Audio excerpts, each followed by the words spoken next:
Hey all, I want to show you this view. I'm on my way to Viana. This is just incredible. Just the landscape. We're at the peak of today. I only have like 6 more kilometers, and then I'm leaving my friends. Unfortunately, they're gonna move ahead. A little sad, but I've learned so much from them. See you soon. Bye.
Hello. It's Saturday, uh, September 7th. It's hard to keep track of the days. Today is day 7, a full week of walking officially. I traveled last Friday, but started last Sunday. 7 full days of walking. I just checked that I've gone through about 148 kilometers to date, which is about 91 miles. It's amazing how far we've gone. But there's still a lot more to go.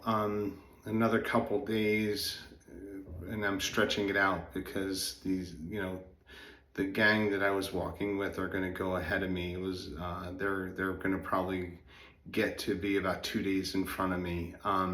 They've begged me to rework my schedule to try to align with theirs, but I'm a little scared of a 23-mile day. Even though today I did 13 miles with ease, no pain.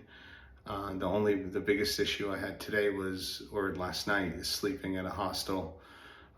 Yesterday my video was short. I was not in the greatest mood.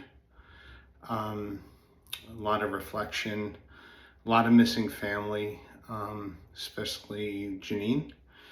And the weather started off really rainy. That was the morning for 2 hours in the rain was not fun. But my friends from Washington, they're professional, or they're really avid trail runners. And they're embrace the suckiness of it all, or embrace the suck. And I did. Their help has been immense with my healing. It's amazing now in day 7, and they said it takes about a week. Your body kind of gets used to walking. In fact, today, I'll say I did the 13 miles. I didn't feel, other than a few hot spots here or there. We did some good hills. The hills didn't bother me. It was actually beautiful today. It was sunny, about 70 to 79 degrees. At its peak, I was done by 12:30-ish. Then getting settled I'm in an apartment today. I don't know if you could tell, but I'm in a full-blown apartment all by myself. I treat myself every once in a while when I could, even though this apartment is probably in the low end of a hill, so I have to walk about a half a mile up. Why not? To this great little street area where there's a whole bunch of shops, and there's a supermarket where I can get my snacks. I'm really excited about that. There's a great hotel there. It's a castle. One of the things I will tell you is if you're thinking about doing it, there's a lot more research in these individual towns that may not be on Booking. You may want to look around on Google. I would have loved to stay at the castle, and it was only €105. I paid a little bit more than that for this. But I only paid €12 for the hostel, which totally sucked, by the way. I'm not a hostel type person.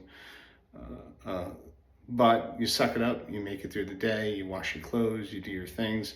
I chose not to call anyone after a certain hour. I was just like in the zone, and my back hurt all night. The bunks suck. There's probably a mark on my head from banging my head. Certain people love it. I do not. So what I'm going to try to do now in the next few towns, if there's a hostel situated, I have like one or two where it's not a private room, and that's an option too. I should have swung for €35 and gotten a private room. I do have private rooms, shared bathrooms. Those are much better because you can sleep.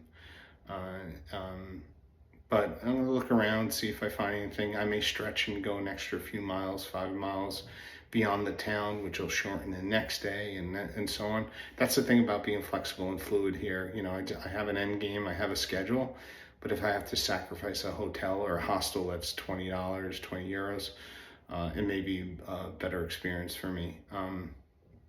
I do want to shout out to Doug, Twyla, Deb, and Dan. They were awesome. We hugged it out, you know, Doug and them, we were saying, they didn't think I was a hugger. I said I am when I get to know you. The first time's kind of tough. But we had a great time. We had dinner every night. We talked about family. And they actually really good about conserving their dollar. They're farmers, and I learned a lot about agriculture and farming.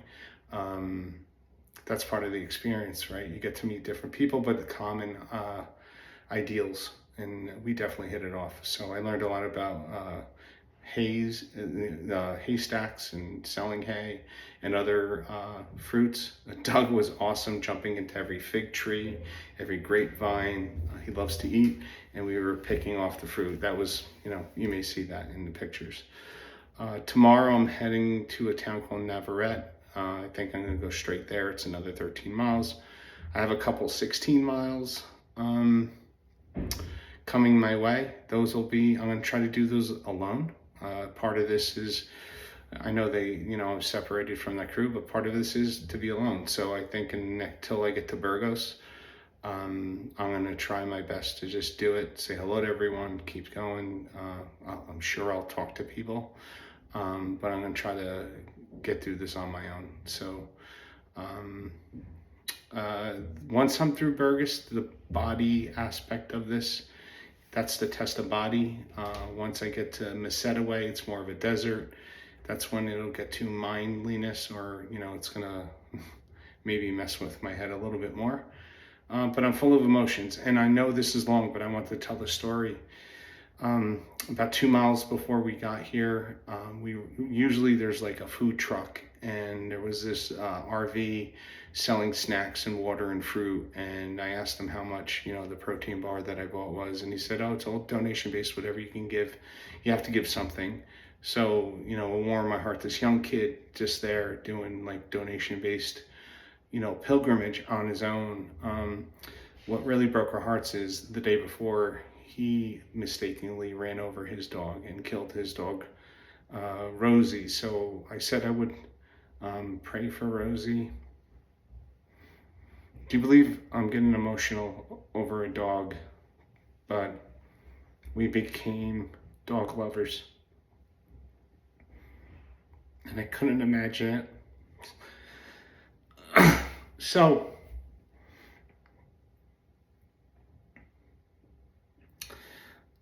I'll pray for Rosie and a few other people. Thank you. Love you.